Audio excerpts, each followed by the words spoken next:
ফের অবৈধ গাঁজা চাষের বিরুদ্ধে অভিযান চালালো দিনহাটা থানার পুলিশ। বৃহস্পতিবার দিনহাটা 1 নম্বর ব্লকের বড় আটিয়াবাড়ি এলাকায় অভিযান চালিয়ে 7.5 বিঘে জমির গাঁজা গাছ কেটে সেগুলিতে আগুন লাগিয়ে পুড়িয়ে দেওয়া হয়।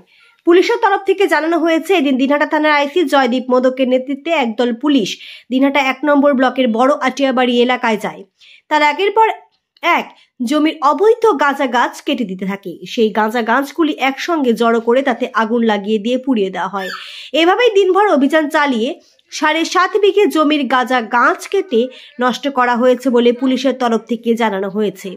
উল্লেখ্য, দিন কয়েক আগে দিনহাটা 1 নম্বর ব্লকের 2য় খণ্ড ভাঙনি এলাকায় গাঁজা গাছের বিরুদ্ধে অভিযান চালায় দিনহাটা থানার পুলিশ। এছাড়াও মাস দেড়েক আগে দিনহাটা 1 নম্বর ব্লকের গোসানিমারি, গীতালদহ সহ আশপাশ এলাকায় এই গাঁজা চাষের বিরুদ্ধে অভিযান চালায় দিনহাটা থানার পুলিশ।